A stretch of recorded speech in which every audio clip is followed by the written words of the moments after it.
It is at 1:42. Welcome back to Central Valley Talk. We're live and local on this Thursday. It is July the 8th. I'm Austin Reed. Thank you for being with us. Hit me up on Facebook, Instagram, Twitter, and TikTok at Austin Reed on air.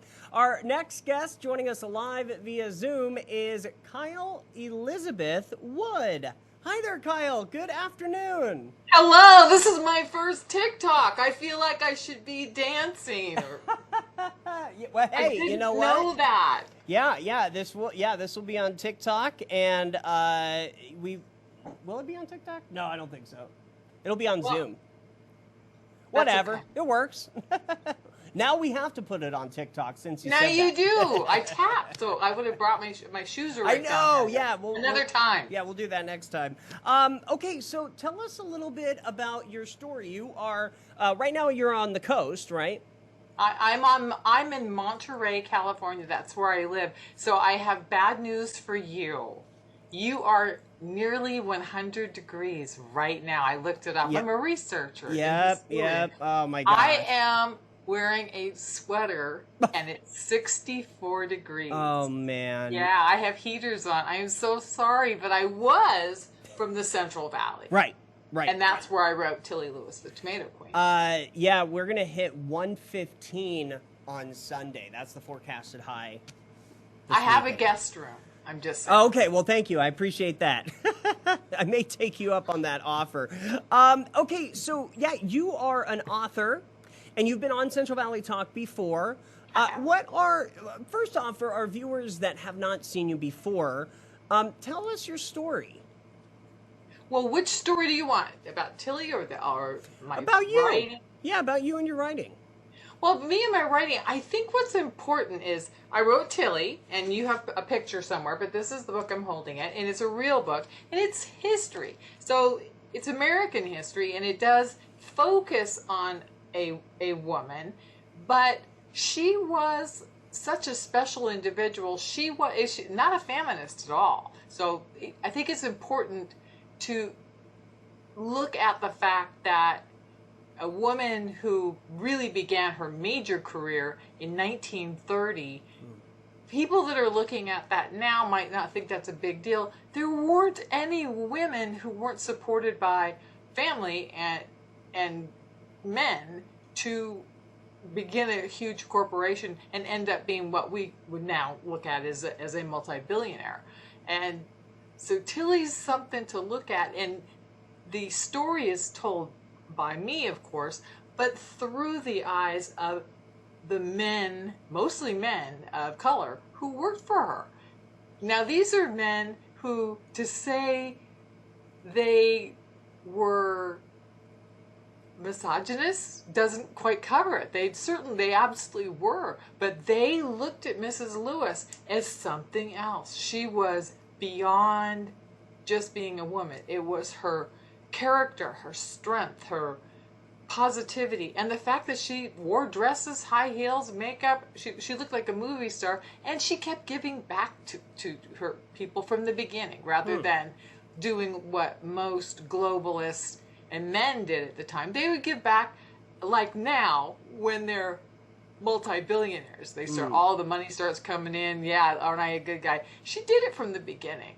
But the point, I think, today that I want to share with other people in our short time we have together today is welcome back to the world, everyone. Now, what are you going to do with yourself? We have been, and me in particular, like everyone else, I've been secluded into my little rectangle. I've had 2 Zoom meetings already today, and I don't hate them. I'm doing them. But I actually did a speech in sort of public at the Carmel Foundation about Mrs. Lewis, and you guys can look that. If you look up if you put Kyle Elizabeth Wood on Google, you're going to see me all over the place doing all sorts of things, from tap dancing to speaking, and including on Central Valley Talk, because it's a fabulous thing to do. But the point is, without some support, without taking those courage steps that we have lost, what the pandemic has taken from us is not only our time and our closeness to our friends, but also our courage. I mean, I'm pretty darn courageous. I got on that stage at the Carmel Foundation, and I'm not kidding. I forgot my name. I went into abject terror. I stuttered, I stammered, I didn't know where to look. So ladies will understand this. Ladies look. So they didn't tell me because it was an empty room. So it was me, and this is what you're going to see as we start moving back into the world. There's nobody there. The cameraman I hear yell down, "Kyle, go ahead." Now I'm thinking, go ahead with what? I said, is no one going to introduce me? He said, introduce yourself. I said, so I stand here and say, isn't she adorable, the wonderful, the marvelous? I said, I'm not comfortable doing that. I'm just not comfortable. But I had to. Yeah. So I began doing that, at which point the sweat and this. And then I realized later when I saw that the program, the camera was under my neck. Oh, no. So the entire talk, look, as ladies, do you know how awful we look from that angle?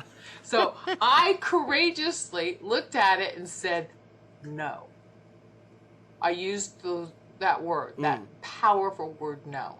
We're going to do a do-over. Right. And I came back again, and thank goodness they let me, because I said, I'm not signing off on this.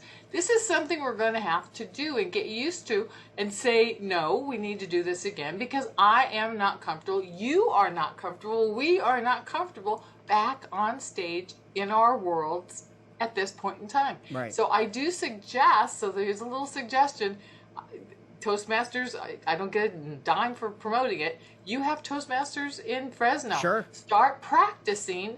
It's pretty much free. I think it's $45 every 6 months or something like that, whatever. Toastmasters has brought me back my courage. So, I mean, I cannot stress that enough to be able to talk again, be able to speak again, be able to get your point, your ideas, and your thoughts together again. Meanwhile, I've been writing other stories and books. August 31st, I have a deadline on my first fiction. Wow. Okay, tell us more. I've always done nonfiction, local history usually. So I am doing a nonfiction historical novel of the supernatural of the Monterey area. I'm totally making it up. Oh, wow. But I love with the the truth. supernatural. There Right. were some gory deaths here in Monterey. Huh. Delightfully devilish. I mean, so that's what I'm doing. On August 31st, I am to have that done. So, of course, I'll be back. Yes, I totally am totally into that. Yeah. Yeah, there's a lot of history in Monterey. Also, I've heard there's some like maybe Italian gangs, or I mean there's a lot going on there. Currently? From the past. For the past, yes. I could get extremely politically incorrect, but not in the day. We now call it Pill Hill because there's a lot of doctors in the area.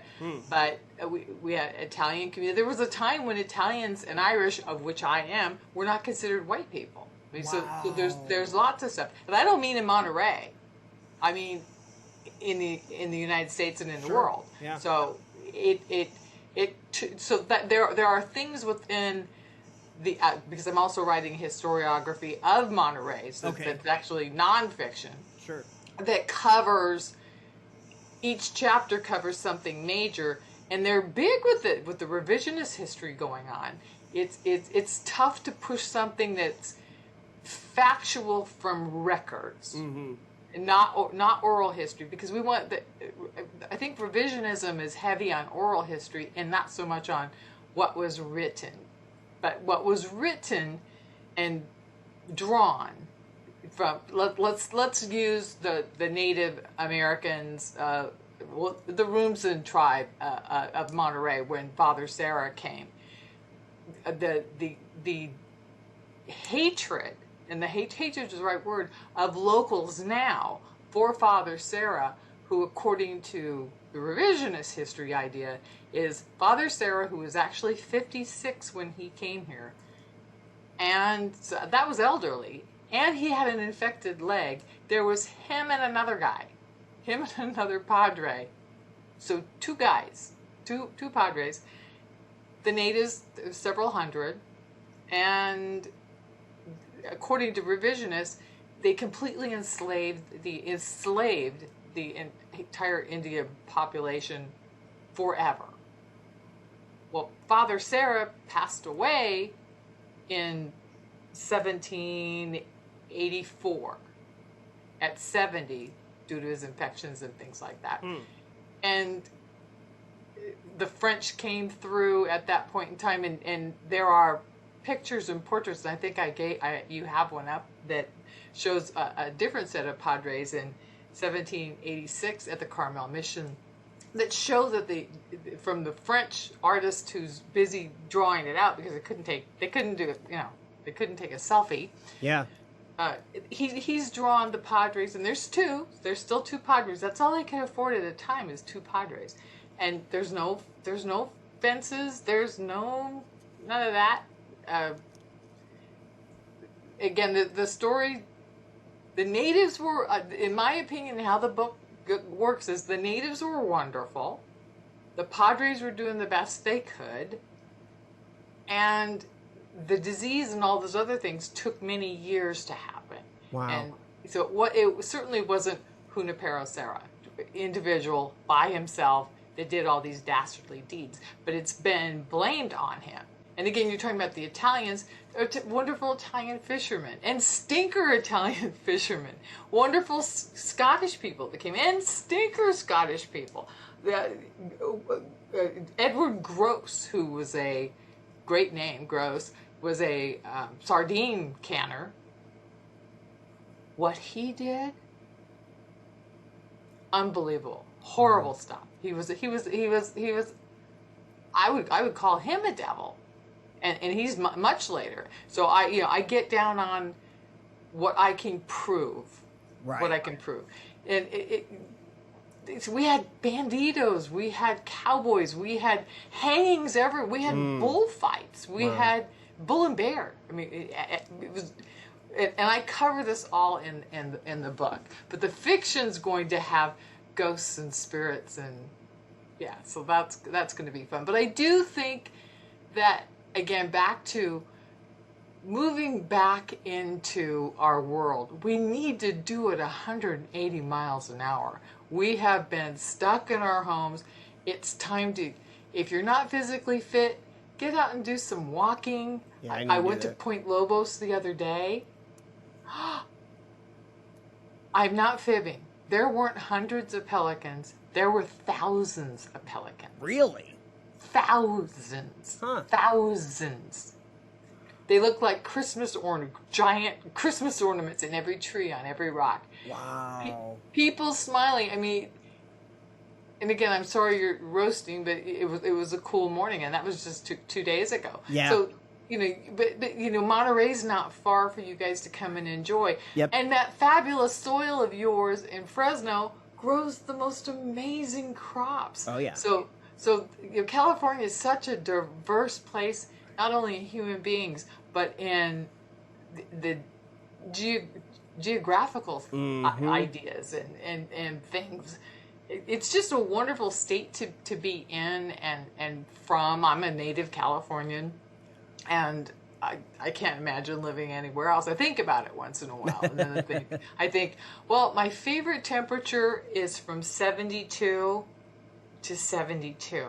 Yeah, you're in the right place. So it's hard for me to go elsewhere. Yeah. Well, come back when the book is released, and that will be a very, very fun interview. And people can learn more about you at KyleElizabethWood.com. Yes, and also Tilly Lewis is at Amazon.com. Tilly Lewis, Tomato Queen, you're going to learn oodles of history from 1880 to 1980 in the United States. And it covers all of the major events, the wars, the epidemics, the stock market crash, the our 1920s. founder Mike Briggs was telling me earlier about Tilly Lewis. He absolutely loved your book, so I'll be reading it next. Well, that's fabulous. And again, Tilly, the book got Tilly into the Smithsonian. So hopefully I'll get there as One well. day. Now the Yeah. pandemic's Right. over. So. All right. Well, enjoy the nice weather there, and we'll see you again soon. Kyle Ta-ta. Elizabeth Wood, thank you for joining us. I'm Look me Austin up. Reed. Google me. Yes, that's right. Yep. All the info online. World Wide Web is a wonderful thing. We'll be right back in the 2 o'clock hour with more Central Valley Talk. CentralValleyTalk.com